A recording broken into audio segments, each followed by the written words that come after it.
Hello, everyone. Welcome to Shenanigans, or welcome back to Shenanigans. Either way, we're so happy to have you. Now, we just had episode 11. I think that means we're getting close to the end, and especially since we're just now in November. So this episode I'm kind of on the fence on it, whether I liked it or didn't like it, but there was a lot to discuss. So if you're interested, let's get started. Up first, we have Christine, who just briefly mentions how her last conversation with Janelle was pretty in-depth. And she says that she thinks it would be easier for Janelle and Cody to reconcile. But based on the way he's been treating her children, it's probably not going to happen. Then we see McKelty and Tony, who are over at Christine's house. She's also there with Isabel, her daughter Avalon, and Peyton. And Isabel did not know that McKelty was pregnant, so she tells her. Then she tells everyone, because no one else knew yet, that she's having twins. And, of course, Christine is over the moon excited, can't wait to meet the babies. And TLC, come on, the twins are almost a year old, and you're just now announcing them. Get it together, please. Then Cody's like, we don't really have any twins on my side of the family. It's got to be Tony's side of the family. It's like, who's going to tell Cody that it's the mother that determines if there's one or more? Next, we see Mary up at her B&B in Utah. She tells us that it was her and Cody's anniversary, and half the day went by before she decided to call him and say, hey, let's go for a drive or go out to dinner. And she said that when she said, hey, happy anniversary, he was kind of like, oh, well, happy anniversary. And apparently he wasn't overly excited about really celebrating or meeting up with her, but he agreed to. However, he told her, well, I'm watching the kids, so let me check with Robin. And that was basically him trying to look for an excuse to not meet up with her. He didn't think it was a good idea. And I'm just wondering how that conversation went with Robin, because she was possibly like, no, go with her, go give her hope, go tell her you want her to stay and that you love her, and we're all going to be one big happy family. Then Mary says that when they were out to dinner, he made some comment about faking relationships, and she says, what are you talking about? I'm not faking it. And he says, I don't know why you bothered to call me, Mary, on our anniversary. I guess he almost slipped of the tongue and said they aren't a married couple, but he switched it to we aren't living like a married couple. And she's saying she's not faking it. And this whole we're not living as a married couple, we're not married, is news to her. Now, I have some thoughts on that, but I will save that towards the end of the video. And Cody brings up how, I think he said 7 years ago is when they were having a lot of problems, a lot of fighting, and they tried counseling. Counseling wasn't working. And he said his other wives were telling him, to work it out, go to counseling, blah, blah, blah. But he said that it wasn't working. And even though he claims he tried, at some point, he just decided to give up. And Mary says that he always reverts back to saying she kicked him out. She says she never did. She just said she needed a break when things were bad between them. And he also told her, don't you realize, Mary, that this is never going to happen? I have no desire to have a relationship with you. And he also said, your life is not something that I want to insert myself into. And she says that she will never forget those words. And who could blame her?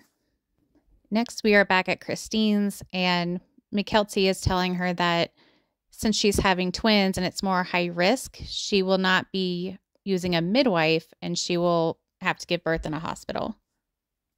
Christine brings up how living in polygamy, there was a lot of fear associated with hospitals and putting the father's name on the birth certificate. And Janelle says that since she did not grow up in it, she really didn't have that sense of fear with giving birth to her kids, and that Cody's name is on all of her kids' birth certificates. And Christine is so excited when she finds out that McKelty's doctor is Dr. Bean, who is actually the same doctor that delivered Truly. Next, we are at the McMansion couple's house. Truly is turning 12, so they decided to throw her a birthday party, and Isabel's there too. And it was so funny to me that Robin tells us that they all seem to be having a good time, but watching mostly Isabel's face, I just got the impression that she did not feel comfortable and would rather be anywhere else. And Cody even mentions that he thought Isabel was uncomfortable too, but as always, Robin is always on a completely different page and thinks that everyone's happy and having a great time at her house. Robin also decides to bring up that she thinks it's sweet that because Truly was a newborn when Robin joined the family, that Truly does not have any memories without Robin and her kids. As if that really means anything, but okay. And Cody says that ever since the divorce, there's sometimes a dark cloud or a nuance hanging over, and it makes him question whether or not he can trust his kids. Okay, whatever. And Isabel tells us that everything in the family is sort of rocky because they don't know what to do in a divorce, but in a polygamous family and there's a divorce, you even more so don't really know what to do. And Cody says he wonders if a lot of the failures in the family have anything to do with him expecting too much about wanting everybody in one home. Yeah, remember the one home idea? Side note, I thought that home was beautiful and I was low-key hoping they would actually build it, but that's neither here nor there. So let's move on. Oh, and while TLC is, on the honorable mentions of the past, you guys remember the big mission statement? Yeah, Cody brings that up and says that they've just shredded it. As if it was really something that they meant to begin with. I don't know. That whole process just felt like a way to, have a party or put Cody in the center of attention. I don't think they meant anything that they said in that statement. Then while they're having dinner, Robin asks Isabel if she's been going to church out in North Carolina, and she says that she wants to but hasn't gotten a chance to yet. And Cody says that he would probably be embarrassed and ashamed if he were to show his face in church. And I swear, again, with the flashbacks with TLC, we got the pleasure of seeing once again Robin's little purity speech where she threw the heart or whatever it was on the floor. And I don't know if I can take it anymore. They need to figure something out because this ain't it. Nobody wants to hear Robin's purity story ever again. And then we're briefly shown yet another flashback of Madison's wedding, which is fine. Her wedding was beautiful. I don't care if they show that. But the producer asked Cody if he's heard from Maddie, and he says, I don't know what happened, but during the breakup with Christine, Maddie stopped reaching out to him, and he doesn't know why. And Janelle says that Maddie has told her, I don't know who this guy is, and she's decided that she needs to basically look out for her own kids and what they perceive as a grandfather. So it's more than just her not calling him. She's trying to protect her kids too. And Robin says there seems to be this weird wall there and she can't penetrate it. Not a good enough reason to use the word penetrate. Next, we see Janelle coming over to Garrison's house. She said that for her birthday, Garrison and Gabe got her a bunch of plants and they're setting up their own little garden for her in Garrison's yard. And I thought that was really sweet that they did that for her. Janelle tells us that Gabriel is really her gardening kid because he was always interested in helping her in the garden and look for bugs and things like that. And then they bring up when Gabe said that Cody made a comment that he only really cares about his minor children. And Cody tells us that what he meant was when you're 18, his obligation to you shifts. And at that point, if you do not respect him, you're an adult and you're not welcome in his home because it's his home, not the kids' home. And Janelle tells us that she has not spoken to Robin or Mary since they met up on Robin's porch and Cody yelled at her. I swear I should have kept a tally with how many flashbacks are just in this one episode, because I did not realize it until just now. But yeah, the whole conversation where Janelle walks off and says, Janelle, can you come back even though it's intense? And by the way, how are my eyebrows?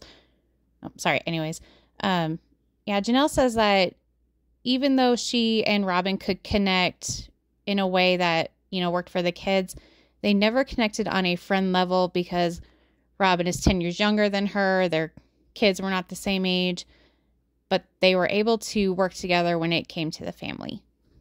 And she also tells us that right now, where she sees her family is in Christine and their kids, because their kids get along so well. She and Christine get along so well, and when they're together, it's like old times and no drama. Then she tells us she hopes to be able to spend her next generation of life building on Coyote Pass and running a garden as a small-scale operation, but she doesn't know if that will happen because every time she tries to approach Cody about paying off Coyote Pass, she gets crickets or the runaround and hopes that they're not stupid enough to let it go, considering all the money that they put into it. And Cody says that he and Robin still intend to build on Coyote Pass, but all Janelle does is pester him about paying it off, but doesn't help. How does that make any sense? He's the one saying that they don't have the money, but she knows they do. So how is that pestering? Next, we are at Christine's house, and she tells us that Truly still does not know how to ride a bike, and that her last attempt was a few years ago when Cody tried to teach her, but it was not exactly a great bonding experience because he made her cry and kind of got in her face, and it was just really bad. There's no crying in baseball! So she, Peyton, Isabel, Aspen, and her husband Mitch are attempting to see if she can ride a bike that day, and they were incredibly patient with her and kind to her, and it was so different from watching how Cody attempted to teach her to now. And this is what Christine was referring to when she said she wanted to take Truly to Utah, where she would have a great support system. And at first, you can tell Truly was pretty nervous and thought she was going to cry. And even though she was nervous and all that, they were still so patient with her and really did their best. And even though it didn't work out, I think she said that she would rather try when she's not near any roads. And Christine was just talking to see what she wanted to do about it. And it sounds like she just wants to go at her own pace. And Christine is fully supportive of it. Next, Mary tells us that she used to have doubts within her marriage to Cody, and when she'd tell him, he would always reassure her that she was his person and that he loved her, wanted to be with her forever. But then she tells us that he's told her, I've never loved you, and I was just trying to affirm it, which I call 100% BS on that. He clearly does not love her anymore, but to say that he's never loved her, are you kidding me, dude?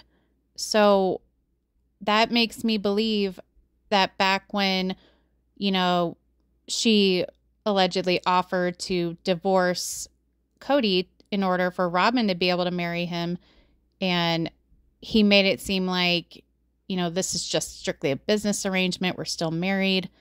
Does this mean that he did not love her then, and the adoption was all a ruse to marry Robin? And so when he says he will never be married to her again or have any kind of relationship, she says, well, should we go public, make a statement? And he said no, because he already deals with a lot of criticism and didn't want to deal with any backlash. But she says, you know what? This is my story too. And she shouldn't have to sit there and basically not tell everybody that he told her he no longer wants a relationship with her. And she still wants to keep a relationship with Robin's kids the best she can, as long as Robin and Cody are willing to let her do that. But as far as what to do with Cody, she's not sure because of kind of where Janelle is at with the religious obligation and, you're supposed to honor that. And she doesn't know what to do at this point. And that concludes the episode. Now, earlier I said I had some thoughts on the situation with Cody and Mary. And some of you may disagree with me, and that's completely okay. But here are my thoughts on that. So here Mary is saying this is the first she's heard Cody say he doesn't want a relationship with her. Now, I'm confused about that because a couple seasons ago when they were in a car, it might have actually been their anniversary, ironically, but he said, "I'm not coming." And she said, "If I try to kiss you right now, will you pull away?" And he didn't want to sleep in the same bed with her. But he's made it pretty clear that he's not interested in that kind of relationship with her. But she's always said, "I still have hope. I still have hope." And so I'm not sure why she's saying this is the first she's heard it. Maybe it's the first time that it's finally clicking. I'm not sure. But also, if you guys remember a few seasons ago when she was feeling neglected by Cody and looking for another man who she claims was just a friendship, I'm not sure how many of you know this, but on the show when Mary said, it was just nothing more than a friendship, but there was flirting and blah, blah, blah. Her messages and all that got leaked that she was telling this Sam person that she loved him, wanted to be with him. He was better than Cody in all the ways possible, sending some questionable photos back and forth. So it's my honest opinion that if this person did not catfish her and they were real, I think she would have left Cody for him. I really do. But since it turned out to be a catfish, I think the way she's behaved since then, maybe it's guilt, maybe it's trying to prove something, I'm not sure. But it's kind of funny to me when she says, Cody doesn't love her and he promised her forever. But it's like, well, Mary, is it really forever if you were looking for someone else to be with? Now, I know Cody has neglected the wife since being with Robin, so I don't fault her for feeling that way, but it's just odd to me that she acts like Cody stopped loving her out of nowhere. And I think it really bruised his ego when he found out that she was saying another man was better than him in any way, shape, or form. That being said, I feel like Cody, if he was done, he should have been done. Not string her along in any way. Whether or not it was going to sink into Mary that he was done, he should not have accepted any money from her. He should not have told her to not, well, because remember they didn't want her to buy the B&B because they thought that meant she had one foot out the door. He wanted her to come to Flagstaff, keeps telling her she can build on it. And what was it, just a couple episodes ago, he's saying, "Oh, you can live in my barnuminium up above it and take care of my stuff." So I feel like when he was telling her he was done, that should have been it and treated her like it was done. I don't know if it was all this time because of Robin's sake that he was just feeding her little crumbs and all that jazz. So that's where I fault him for still giving her that little bit of a sign that it's not 100% over. But yeah, so those are my thoughts on it. I do feel bad for Mary because for him to say he never loved her and to treat her like he is now, I don't think she deserves it. I do wish, maybe it's not even hope that she has, or maybe she's just trying to prove something because she has said, they'll say I left and she doesn't want to be told, "I told you so, Mary was leaving." So I'm not really sure where her head is with all that, but I do feel bad for her because I don't think anyone deserves to be lonely, spend holidays and their birthday alone, and everyone deserves happiness. My only complaint with Mary is her acting like this is completely out of nowhere and that she really had no fault in it. But what are your guys' thoughts on this episode or the whole situations alike? This episode kind of irked me with all the flashbacks, and that's a lot of what the season has been so far. A lot of flashbacks, a whole lot of jumping timelines and whatnot. I hope they get this figured out and under control, but we shall see. So let me know your guys' thoughts in the comments, because I'm really curious to what you have to say. And as always, thank you so much for watching. Please give this video a like, a comment, maybe share it. And please consider subscribing if you haven't already. We go live every Thursday evening. We play trivia, play games, and roast some red carpet outfits here and there because we like to have fun around here. So once again, thank you so much for watching. We'll see you on the next one.